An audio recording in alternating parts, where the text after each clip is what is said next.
All right, everybody, we have our draft starting, and these boys are fast. I mean, not only do we have the map already drafted, but we have the first ban already. It's again Sky Temple. Now, 3 times in a row, we have BOB Ross Fanclub on Sky Temple. The Murloc Geniuses have just taken out Cognitive, and we are already in the semi-final. The Mirrodin ban on number 1 is already a pretty solid one if you want to make sure that your opponent doesn't, like, Sonya even banned out. We could see a Kalthas first. Kalthas, Uther, Tyrande are probably the best options here for the BOB Ross Fanclub, but it's interesting to see that both of these very aggressive frontliners have now been banned out. Oftentimes we see a bit of a different ban strategy, but there is the Tyrande. She has been banned out in most of the games that we've been casting today, but now it's a different focus. The Murloc Geniuses could go ETC and Uther, could do that, could drop that ETC Kalthas Uther.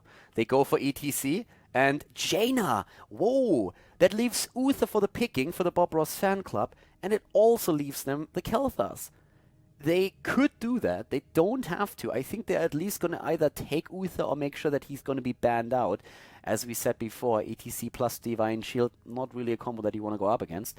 But there is that Kalthas to consider as well, and I think that the BOB Ross Fanclub is definitely going to take him here. I would be surprised if they didn't. But with Tyrande, they can try and just go into like a stun comp and just like barrel down on that target. That's usually what we try to do. Tyrande goes in with the extra damage. There's a Kalthas expected. Is it going to be the Uther? Yes, it is the Uther. So that already being said, this is already like 3 disablers that they have here, right? I mean, they can go into the Gravity Labs. Uther has his own stun with Justice. We have Tyrande also going for the Lunar Flare. Murloc Geniuses, they should probably think a bit about the front line right now that could be added, because so far we don't see a tank for the BOB Ross Fanclub. So you have to really think about, okay, what kind of tank do we have to ban out that they can't really snipe us? I would be a bit worried about Diablo even here. We've seen Diablo getting wrecked in the last game, but if you play him in a double warrior setup, he can be incredibly strong. And if you go Diablo into Tyrande, that is super scary, because he dashes in, gets more or less a guaranteed stun, and then you can go into that stun chain. They ban out the Johanna. That is not addressing the problem from the Diablo perspective, but it makes a whole lot of sense, because as I said, you don't want to play Diablo as a solo tank. You want to have him together with someone else. And a very stable frontliner is Johanna, so banning her out is making a whole lot of sense. I really like it here. We're having Kerrigan at this point now also banned out, which is pretty interesting too. And Mike D with the nation, yeah, thanks buddy. Thanks for the support, bro. I'm probably sure that we're gonna see another chibi dropping in soon. But yeah, we're gonna address that in a second. For today, actually, like, that text-to-speech is so quiet on my, like, I don't know why. I have to, like, push that up a bit for myself later. But Kerrigan is banned out, and that is pretty interesting. The Murloc Geniuses, they go for a Rhaegar over a Charism or a Brightwing. Rhaegar, as we said before, is very popular on the North American server, also popular in the Chinese scene. The Murloc Geniuses right now still need a bit more damage though. Again, Falstad, Reyna, very good heroes for them to take. They already have a cooldown-based damage dealer with Jaina, so you want to go into either Reyna or, well, you could add a Vala, I suppose, but Reyna and Falstad are the more popular ones. They drop a Tacita first, and that's of course still something that they could combo with a melee assassin, since they have now ancestral healing plus shields. Not too bad if you want to go melee assassin style. The BOB Ross Fanclub, on the other hand, they need those 2 frontliners, or at least 1. And I'm very curious if they're going to drop the Diablo, because it would be a very aggressive stun comp, but they need to put something else next to him to make sure that they can run this. There's also, they could theoretically go into that Inuburak. They could try to just like put an Arthas into play here. There's a lot of tanks, like basically all of the tanks that you have in the game right now are playable. They go for Butcher instead. Tyrael is also still in the game, by the way. Butcher and Tyrael are the 2 that they play. Oh my god. Butcher together with a Divine Shield. I'm loving it. Butcher and Tyrande are, of course, amazing too. And the Thrall as the counterplay. Okay, screw BOB Ross versus Murlocs. This is Thrall versus the Butcher. Fresh meat or Green Jesus. I'm loving this already. This is going to be fun. This is both of the teams being a little bit ballsy here, and this is going to be really good. Guys, we're in for a treat right now. So let's jump into the game. We have the semi-final at the end of the storm, North America. The Murloc Geniuses going up against the BOB Ross Fanclub. Game on! Guys, it's going to be good. This is not Murloc Geniuses against BOB Ross. No, this is the Butcher against Green Jesus. Thrall against fresh meat.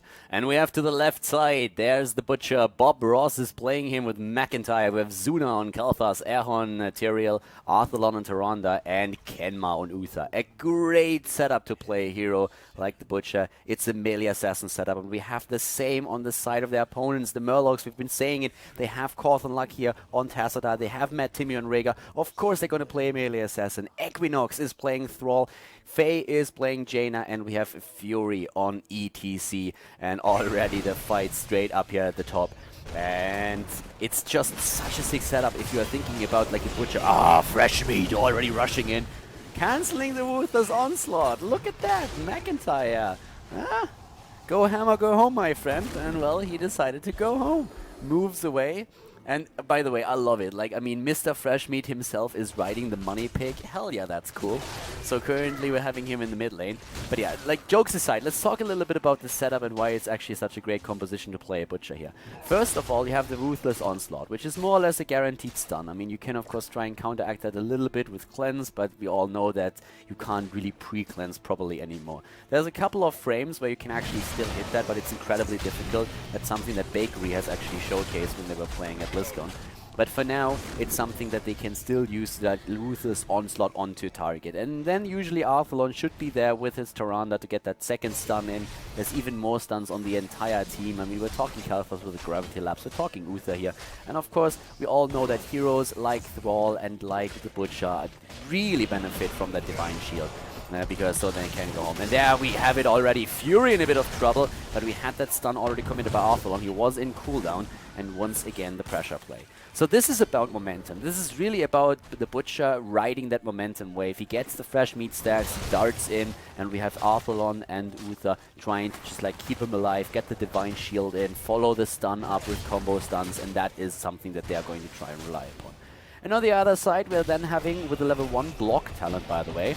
Here we go again. McIntyre is just like throwing them back, but now he gets attacked. Gravity Lapse is already there. Good Blizzard, though. And yeah, that was a really solid one. Faye with good damage. Fight for Temple. I'm loving this game. Really aggressive already. ETC moves back, and so does Equinox. Great skin here, by the way, also for Thrall, who went for block, as I mentioned. But Thrall is also a hero that is relying quite a bit on the momentum.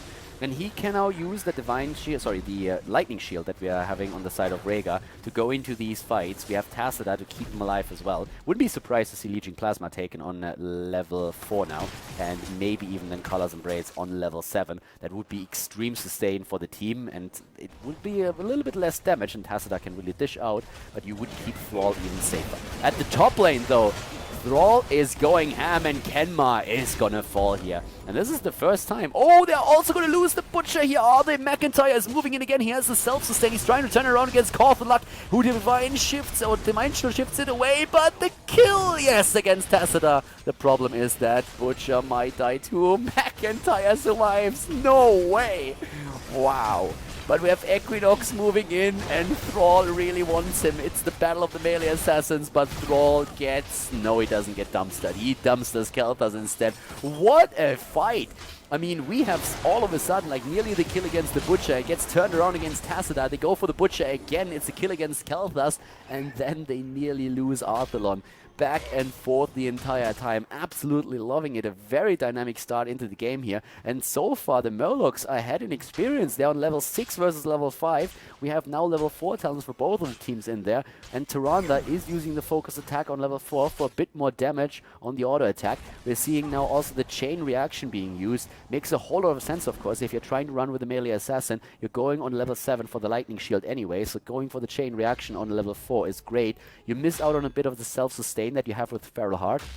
But if you manage your mana a bit, you can easily do that. And especially with the level 1 talent, Spirit Walker's Grace, that's easily done since you have less mana on it. Already, Iceland's taken plus Frost Shards. So we have again that skill shot focus on Jaina. And I want to point out that we have Colors and Braids indeed on level 7 for Tassadar, but he decided to not go into the Leeching Plasma. So on that part at least, we are not going to see any support for Thrall, who goes straight for Tyrande. ETC with a very nice slide. Arthalon is trying trying to get away, but Faye already moving in and using those Ice Lances to take her down. Double kill. This is the kill not only against Tyrande, but also against Khaldor, and that's kill number 3 and number 4 in favor of the Murlocs. So the BOB Ross Fanclub all of a sudden in a bit of trouble here. That level 7 talent, Wind Shear with a reduced cooldown, of course also allowing Thrall to get even a bit more damage in. And Venom on level 4 for him. We're seeing now, as I mentioned, the Kala's Embrace taken. That's great for these fights. The preloading on the shields is already starting, and that of course makes the entire team very sustainable. We have the Butcher at this point on the level 7 talent with a Brutal Strike, and this is actually a very different build from what we oftentimes see when Butcher is played. I mean, not like he's played very often. He charges in already and they go straight for Faye, but the Cleanse is also there on the side of Rehgar. Yeah, Cleanse, of course, you're taking even over the Lightning Shield. Makes so much sense. I mean, we have talked about it even before when we were analyzing a bit about the composition that is going on right now for Team BOB Ross Fanclub. But yeah, only that level 7 talent for Hamstring. Usually we have that on the level 4 and level 1 even, but they wanted to have a bit more sustain for McIntyre and decided to also drop in Venom in here. And once again, they're moving in, and here is that stun chain that we've been talking about, but Fury gets away. He gets shielded by Tacita. The tank is gone though, and Equinox solo, but he also receives that Kala Embrace shield. And that is, of course, pretty awesome for him. But you could really see the potential of this build in the last second. I mean, that was exactly all that stun that we've been talking about. One after another, locking a target down, and they're going in again. And already in the bush, everybody is waiting here. So even though we have a lead in experience for the Murlocs, we are still seeing the BOB Ross Fanclub doing quite well here in the early game when it comes to those temple shots. Once the level 10s are in play, this is of course going to be a completely different ball game. For now, McIntyre is again cancelling his Ruthless Onslaught, and now we have level 10s, and Arthalon is immediately being attacked by the Water Elemental. Sundering already used to split McIntyre off. He sacrificed himself for the team, moves in, and of course tries to get a bit of life leech out of there to just give his team a bit more time to get away there. But Zuna, nah, he is going to escape. He's going to escape for sure, but we have now the Force Wall, of course. We have Sundering, we saw that in action, the Water Elemental. We have also Ancestral Healing and the Mosh Pit. And all of that stuff is going to be really, really awesome in all of the fights at this point. But still, as we said, I mean, early game is one thing. If you are all of a sudden taking a lead there and riding that momentum wave, you can achieve a lot in the game, and you can just like go from one structure to another. You can take those camps, you can go for the objective. But once your opponent hits level 10, there is still a window for him to make sure that the own heroic abilities are going to bring them into a team fight and maybe help them close that gap in experience. And that's what they have to rely upon right now.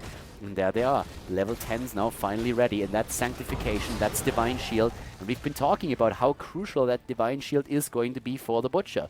And now we're having also the Lamb to the Slaughter taken, so escape is not going to be an option anymore for a hero like ETC. He can try to power slide away from this all he wants, but he's not going to escape it.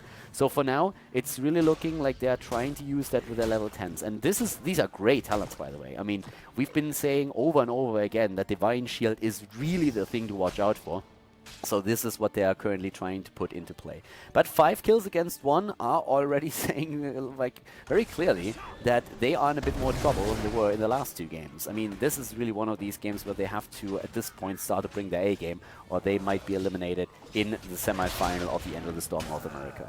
So they have to make sure that they come back into this, and it's not going to be easy because that Thrall has been doing a fair amount of damage already. Keep in mind though that Thrall didn't really go for Seasoned Marksman on level 1. We saw him with block, and therefore it's not like he's going to snowball even harder in the later stages of the game with the increased Seasoned Marksman stacks. So this is not working for him this time. Already up at the top lane, the Butcher is actually getting quite a bit of, getting a little bit low because of that wave that he was trying to push. And here's the fight about to start. Now we're gonna see him rush in again with the Ruthless Onslaught. Not just yet. The temples are up. McIntyre has been scouted out. Mental Acuity on Carthenluck helps. And here we go. They're moving in, trying to go for ETC. Force Wall has already been deployed. But we have McIntyre at the front. Divine Shield is still not being used. We have Sanctification as well. Here's the Divine Shield. He starts moving in. Where is that Lamb to the Slaughter? Has been used already. They're trying to go straight for a kill. ETC with the mosh pit against 3 heroes though. Fury, is he gonna get away? McIntyre is not able to take him, and now they go instead for Thrall. There's the stun as the follow-up, and goodbye Green Jesus. He's down already. Fury even moving in again, but that's not going to help him too much. They have to abandon that idea, at least for now. So it's another kill that we're seeing for the BOB Ross Fanclub. They're starting to gain a little bit of momentum in these fights at least, but of course it's still going, this is not all. They have to bring a little bit more than that. It was an important kill, but they will still fall behind in talents once that we have that level 13 appear on the map for the Murlocs. But it was a pretty sick fight there, and it helped. And ETC, I can't believe that he got away. I mean, Fury with that mosh pit, that was really great. He gets a 3-man mosh pit off in this situation. It was really well done. Sanctification, of course, also pretty well used here. So Tyrael is able to negate a lot of that potential damage that especially Jaina can throw out.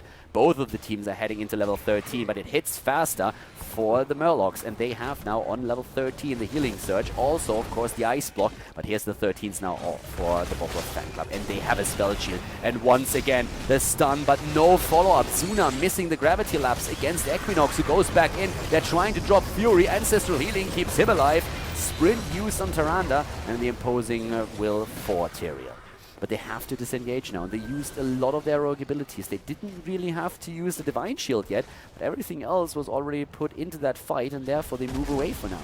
We have the Grace of Air taken, so that's a bit more sustain that Thrall can now bring to the table as well. And we're having down here, at the same time now, Fury and Equinox securing this temple for now. So with that, they will take a slight leading experience again. But these fights, they are still starting to look a little bit different. I mean, the teams don't really want to fully commit to those. There's a lot of momentum that each team can build up if they get the initial kill, since that Thrall, of course, can go completely ham if he's shielded well. And the Butcher is very much in the same boat, so that's something that they're going to try and use whenever they can. And once that he moves in, I mean, like, look at his sustain for him. Block used on level 1, Spell Shield on level 13, we have Sanctification, the shields on Tyrael. Tyrael in general going for a very tanky build, and so he should, since he's the only tank at the front line. So, yep, that's very, very solid. We're having also the Shrink Ray now taken for Uther, and that Shrink Ray alone is putting Thrall in a bit of an awkward position here. Thrall has to be very careful throughout the entire fight that he doesn't get locked down too hard, so that's definitely super important for him now. 5 kills against 2. Zuna and McIntyre still trying to get a few structures down at the bot lane. The rotation is already happening on the other hand. The problem is that Jaina is still up at the top, and Thrall is just now starting to move down. So this fort is already foregone. They're going to take this down as well, and that's nice in terms of experience. They get some free XP, they get a couple of structures down, and they kind of start to really... They really start to, like, close that gap. They're slightly behind, but it shouldn't really play too much of a role once those next temples are announced. Level 16, the window where we will maybe even see the Murlocs gain the extra talent before the BOB Ross Fanclub should be too big. And they actually move down to the bot lane again, and that forces at the top lane Jaina back. So that tower is going to fall. Both of them are actually going to fall if they put a bit more damage in, and they don't. They let both of them live, but the minions move in. The fight, on the other hand, that's a different story. ETC could move in any second right now, but they turns around against Fury. Gravity Lapse being used, stun after stun, but McIntyre cancels the ruthless onslaught again. Towers have been attacked, but here comes the counterplay. Already Erho is shielding himself and moving away here, but the fight is still not over. Equinox got Shrink Raid, but that's a bit of a problem. It was maybe a bit premature. Here comes the healing here for Tassadar though, and that's a lot of heroic cooldowns that have been used here. So again, we see both of the teams starting to move in. Level 16 super close now on the side of the Murloc Geniuses, and we have the BOB Ross Fanclub trying to get the same experience here. The top lane is still being pushed, by the way. That camp that we've seen earlier taken by Jaina is now attempting to drop these towers, and it's something that they will be able to do. Level 16 talents, Zuna moves in, tries to burst everything away with the chain bombs. That should give them level 16 as well, but so far the temple is under the control of the Murlocs, and that of course pushes out quite a bit of damage against the structures, especially in the mid lane. We have on level 16 the Earthgrass Totem taken. No tidal waves here. Both of the teams are moving in again, and we have for the Butcher on the Blood Frenzy taken for the increased attack speed. He always starts to dash in, cancels again, and that's a pretty long cooldown, by the way, on that Ruthless Onslaught. Of course, Arcane Barrier, level 13 also great damage for Kalthas. Arcane Barrier is helping him to stay alive, and we're seeing them starting to move in again with the Benediction and all those burst here. So they're trying to go for exactly that. Once more, we have the attack here against Thrall, and oh my god!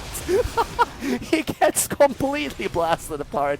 Doesn't stand a chance in the world. Once out of position, and then he dies immediately. There was no chance for an ancestral healing here or anything else, and that is the momentum that they needed. And with a 5 versus 4 on the map, we see the BOB Ross Fanclub go straight for boss. They are just daring their opponents to move in here. And I think only Fury and that Force Wall could maybe steal the boss away. If Fury goes in with a decent mosh pit, or they just like zone them out with a good Force Wall, maybe they are able to go for the spot here. But I kind of doubt it a bit, to be honest with you. It's a 5 versus 4 still. That boss is putting a lot of damage on McIntyre on the other hand. And now they're starting to move in again. I would be very scared of the Force Wall. There it is, but ETC doesn't hit anybody with that mosh pit. He slides in, everybody moves away, and now he's even taken out. Great play here by the BOB Ross Fanclub. Very, very unfortunate for ETC. The thought was, I mean, it was an absolutely alright thought process. He was trying to slide in and get his ability off. Here comes the ram to the slaughter. Equinox gets healed, but is he going to be able to get away? He's trying to, but Tacita is also low. Coming back to ETC though, the thought process was okay. The problem is that everybody else just moved in the exact opposite direction from where he assumed they would move, and then they were out of the mosh pit, and he just like danced himself. He was basically like the solo dancer there. No date to the prom. We have already the boss on keep, and I mean right now level 17 versus 17, 4 kills against 5. It looks like keep number 1 is gonna fall here. They are starting to go straight in for it, and the boss alone should be able to rip that one apart. It's already gone in there, trying to go for Thrall again. So much damage on Equinox, but he survives. Fury moved in and pushed them away. Force Wall again. McIntyre, oh my god, he went way too deep for this one. And now they might even lose Kenmaya. It doesn't really look like he's not going to make it. Force Wall is securing that kill. They stayed a bit too long. I think if they moved back together, they would have been able to just get away. But in this case, they lose 2 heroes. There's 10 seconds until we see the next set of temples active on the map. That's currently at the bot lane here. At the same time now, though, we have Zuna, well, welling up. We see Arthelon and Zuna going for a few camps as fast as they can. But yeah, that was not really what they wanted. They got the keep, though, and that was the important part. I mean, you get the keep, you're in a pretty decent spot. You're in a position where you can finally just, like, make really a stand there. And they even get a few shots at the temple here. Arrow is already claiming it. He just needs to make sure that he doesn't die against the Earthgrasp Totem on Rhaegar and then Thrall himself. And that's exactly what might happen, but we have a rotation happening towards them, and that could actually turn things around quite nicely for the BOB Ross Fanclub. We're not quite there yet, though, and we see Uther back to business, and so is the Butcher, who has, of course, the need to get a few of his stacks now up again. So that's going to be a bit of a problem. They're moving in again, and there is Thrall being attacked right away, and the Ancestral Healing keeping him alive, but the Lamb to the Slaughter takes him down. Great play. Really well done here. They see Thrall a bit far out. They immediately go for the Lamb to the Slaughter. ETC is not with the team. It's a 5 versus 4 fight. ETC is at the bot lane, and now they get the rest of the shots that are dished out by the top temple. They can put more pressure onto the fort at the top lane, even take that camp now, and they get their kill and eliminate one of the main damage dealers for the Murloc Geniuses. This game is completely even at this point, even a slightly inexperienced now for the BOB Ross Fanclub. They're starting to move in here towards the top lane, and as long as Thrall is dead, they stand a very solid chance of dropping the second keep, especially with that Bruiser camp now starting to move in. Very cool movements in those fights, great coordination by them, especially of course that Tyrael. I mean, we haven't, like, it's so cool to just see that Butcher in there, but we haven't really given Erho too much credit yet. His sanctifications are really spot on. He has been negating a lot of damage throughout the entire fights, has been doing a great job also now, of course, with those level 16s. The Holy Ground is really helping him to just like reposition the opponents. We're having now a level 20 for the team, and they eliminated the second keep. And with the 20s, we're seeing the first Ball of the Storm for Khaldor. We have Redemption taken for Uther, Hunter Swiftness for Tyrande. Going to be a crucial talent, and the Hardened Shield for Tyrael is still a very valid option, as we are seeing on level 20 in this case now also the Slaughterhouse. So all enemies are now chained. Yeah, McIntyre wants to go ham. He really wants to go ham now, but it's going to be 20 versus 20 any second. Hardened Shield, by the way, has been claimed by Tyrael in case that you haven't seen it yet, and any second now he heard, yeah, there's the Storm talents. Bolt of the Storm, once, twice, immediately. Could see another one on ETC, but for now it's the Storm Shield on Rhaegar that has been picked. and let's see how they're going to play it here. Temples are up again. Keep in mind, there's only one single keep available in the mid lane now for the defense on the side of the Murloc Geniuses. They don't commit to anything yet on the side of ETC. We have seen so many talents for him. Bolt of the Storm, Turbas, all very solid talents that he could take. Double Storm Shield is going to keep them alive even longer. Look how many shields there are. I mean, Tassadar alone is a shield monster. Then we have a Storm Shield on Rhaegar, the heals on Rhaegar, the Ancestral Healing, and then also, of course, ETC. Oh, once again, they're going straight for the fight. He goes for the Turbas. Death Metal has been taken. Death Metal has been taken here. Not even the Turbas, so the extra mosh pit that releases upon death. They're jumping in again. Most of the heroics have already been used. Sanctification and Divine Shield are still available for the BOB Ross Fanclub. Kenma is trying to go for Fury with the stun, but ETC slides away. No kill just yet. ETC super low, gets healed by my Timmy. McIntyre is moving away here, but he gets chased. There's no Divine Shield yet, but they could use that. Where's the Divine Shield? They're zoned out. Great force wall. That was exactly the thought process behind it, but the Divine Shield hits anyways, and now we have McIntyre going straight in for Equinox. Fury hits the mosh pit though, against 4, and they all die. Sanctification was not taken in time, and it's a triple kill against the BOB Ross Fanclub, and now we are seeing the Murlocs moving in for the potential. They need to take him down right now. They're going to go bot lane. They're going to go bot lane. They're going to try and take down the keep and go for core. We have up at the top Erho going straight for the temples, trying to drop the keep in the mid lane here. Of course, also the core being pushed by 2 lanes, but over here the keep dies, and now they're starting to move in.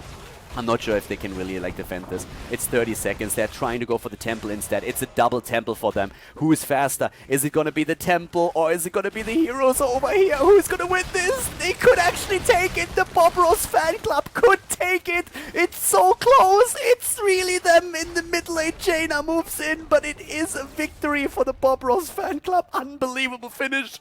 They move on to the finals and eliminate the Murloc Geniuses. And that, ladies and gentlemen, is GG and the end of another series here on Khaldor TV with Heroes of the Storm. So once again, we have another video finished, and I hope that you enjoyed the commentary and that you liked the game, of course, as well. It was a pleasure casting the match for you, and if you guys really enjoyed it, then make sure that you give that video a thumbs up on YouTube. And of course, if you haven't subscribed to the channel yet, feel free to do that too. If you have friends that are interested in Heroes of the esports scene, then definitely recommend the channel to them, or just show them the video if they want to see a bit how the pros are drafting here, especially of course when it comes to the North American scene, European scene. And I mean, these days we even have a couple of Chinese games on the channel here, so I hope that you enjoy that as well. That being said, thank you very much for watching again. I'm going to see you guys next time with more Heroes of the Storm content here on the channel. Have a great day and enjoy your week, and see you soon. Bye bye.